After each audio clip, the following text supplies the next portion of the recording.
이 나이까지 성실하게 살았고 가족을 위해 다 했는데 왜 지금 나는 누군가에게 기대는 게 이렇게 조심스러워졌을까요? 늙어서 기댈 곳은 사람이 아니라는 말, 이제야 이해하게 됩니다. 아침이 밝아옵니다. 커튼 사이로 햇빛이 들어오고 집은 조용합니다. 너무 조용해서 시계 초침 소리가 더 크게 들릴 정도입니다. 예전엔 이 시간에 집안이 꽤 시끄러웠습니다. 아이들 등교 준비 소리, 부엌에서 나는 그릇 소리, 출근 준비하며 오가는 발소리. 그런데 어느 순간부터 아침은 이렇게 조용해졌습니다. 집은 그대로인데 사람만 사라진 느낌. 이 장면 낯설지 않으시죠? 처음엔 잠깐이라고 생각합니다. 요즘 다들 바쁘니까.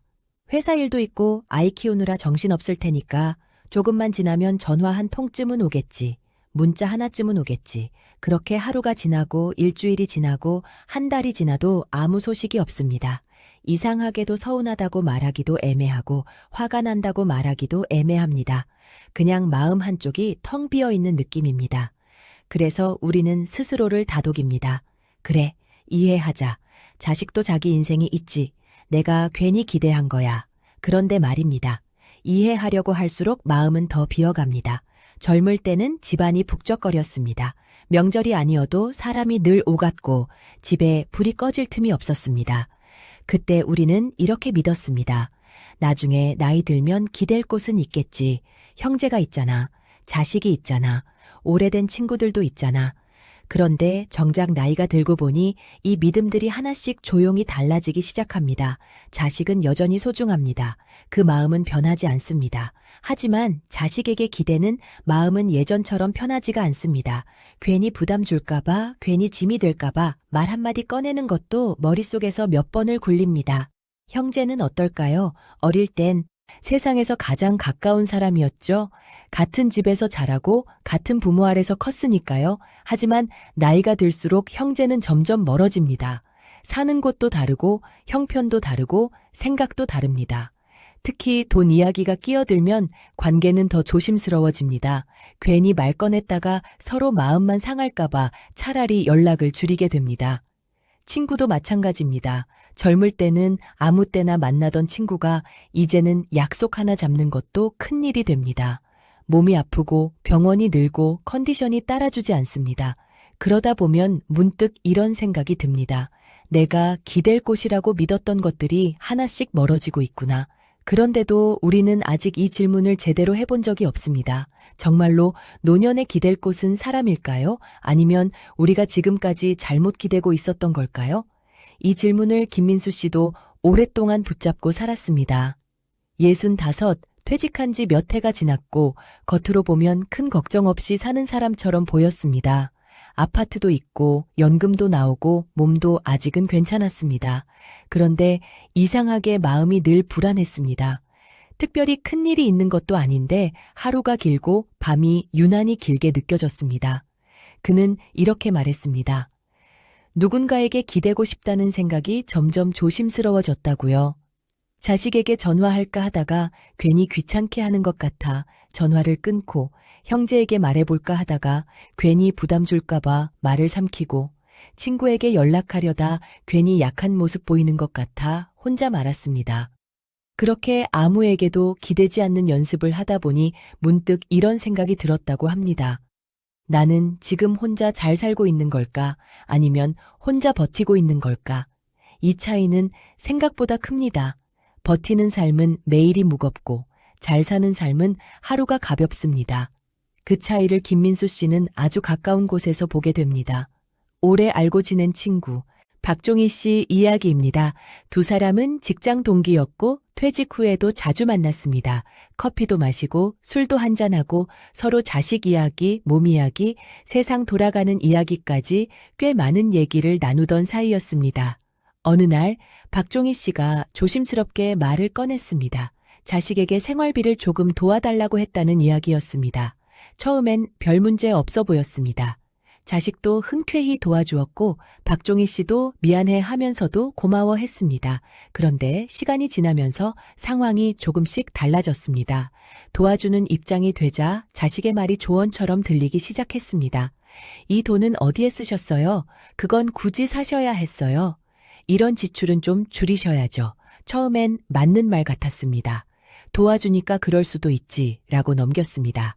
하지만 그 말들이 하나둘 쌓이면서 박종희 씨의 마음은 점점 불편해졌습니다. 어느 날은 사소한 말 한마디가 말다툼으로 번졌고 그날 이후로 연락은 뜸해졌습니다. 그는 이렇게 말했습니다. 돈을 받는 순간 관계의 위치가 바뀌어버렸다고요.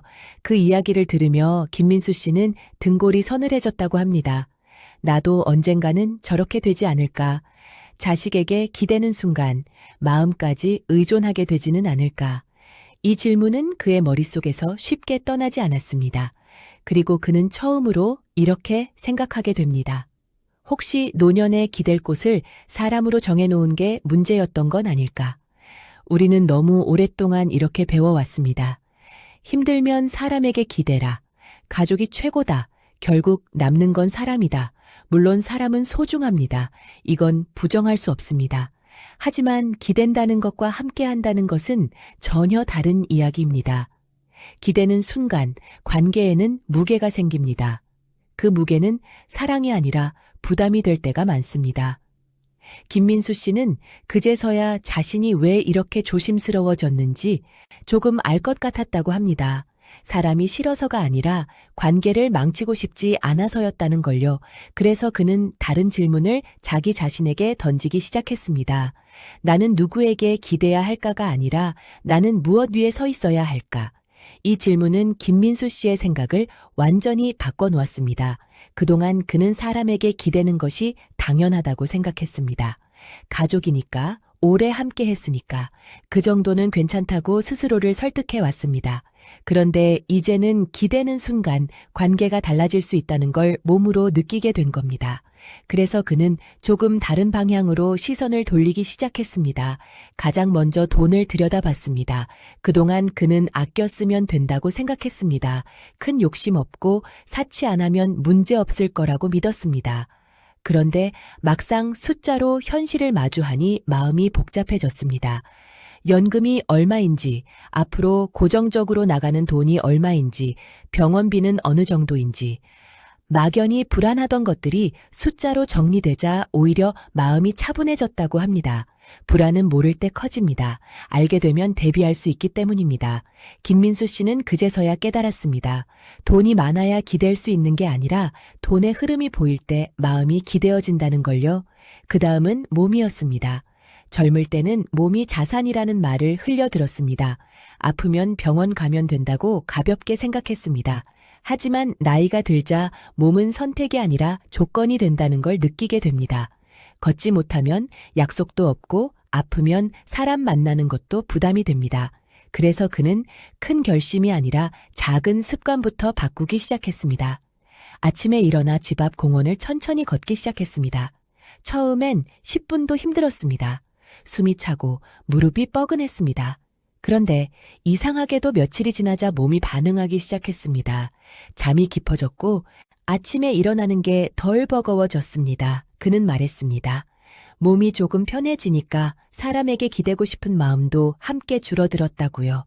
이건 많은 분들이 공감하실 겁니다. 몸이 힘들 때는 마음도 약해지고 그 약해진 마음은 사람에게 기대게 만듭니다. 마지막으로 그가 마주한 건 혼자 있는 시간이었습니다. 그동안 그는 혼자 있는 시간을 외로움이라고 정의해 왔습니다. 그래서 늘 누군가의 연락을 기다렸고 전화벨이 울리지 않으면 괜히 하루가 허무해졌습니다. 하지만 어느 순간 그는 생각을 바꾸기로 했습니다. 기다리는 시간을 채우는 시간으로 바꿔보자고요. 그는 사진을 배우기 시작했고 작은 모임에도 나가기 시작했습니다. 처음엔 어색했습니다. 낯설고 괜히 혼자 튀는 것 같고 민망한 순간도 많았습니다. 그런데 시간이 지나자 하루가 달라졌습니다. 오늘은 어디를 걸을지, 무엇을 찍을지, 어떤 장면을 담을지 생각하게 되었습니다. 시간을 견디는 게 아니라 시간을 쓰게 된 겁니다. 그때 김민수 씨는 아주 중요한 사실을 깨닫게 됩니다. 외로움은 사람이 없어서 생기는 게 아니라 내 하루가 비어 있을 때 더 커진다는 것. 그리고 기댈 곳이 없다고 느낄수록 사람을 붙잡기보다 삶의 기반을 단단히 해야 한다는 것. 이제 그는 자식도, 형제도, 친구도 여전히 소중하다고 말합니다. 다만 그 위에 자기 삶을 올려놓지는 않습니다. 자기 삶이 단단히 서 있을 때 사람과의 관계도 편안해진다는 걸 알게 되었기 때문입니다. 김민수 씨는 이렇게 말합니다. 이제는 누군가에게 기대지 않아도 사람을 만날 수 있어서 마음이 편하다고요.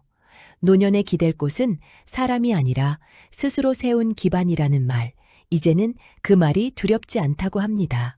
그는 요즘 자식과의 관계가 오히려 더 편해졌다고 말합니다. 예전에는 연락이 없으면 서운했고 전화가 오면 괜히 기대부터 했습니다. 지금은 기대하지 않으니 연락이 오면 그 자체로 반갑습니다. 도와달라고 말하지 않아도 되고 기대하지 않아도 되니 관계가 가벼워졌습니다. 형제도 마찬가지입니다. 예전엔 비교가 먼저 떠올랐지만 이제는 안부만 묻습니다. 괜히 깊이 들어가지 않고 괜히 선을 넘지 않으니 오히려 오래 갑니다. 친구도 그렇습니다. 자주 만나지 않아도 몸이 안 좋으면 쉬어도 서로 이해해야 합니다. 관계를 붙잡지 않으니 관계가 자연스럽게 이어집니다. 김민수 씨는 이렇게 말합니다. 사람에게서 기댈 곳을 찾을 때는 관계가 무거웠는데 내 삶에 기반이 생기고 나서는 사람이 편해졌다고요. 이 말은 참 묘합니다. 기대지 않으니 외롭지 않고 의존하지 않으니 관계가 살아납니다. 그래서 그는 요즘 이런 생각을 자주 한다고 합니다. 노년에 기댈 곳이 사람이 아니라는 말은 사람이 필요 없다는 뜻이 아니라는 걸요. 그 말의 진짜 뜻은 이겁니다. 사람 위에 삶을 올려놓지 말고 삶 위에 사람을 얹어라. 삶의 기반이 흔들리지 않을 때 사람과의 관계도 흔들리지 않습니다. 경제적으로 완전히 풍족하지 않아도, 몸이 아주 건강하지 않아도, 매일이 특별하지 않아도 괜찮습니다.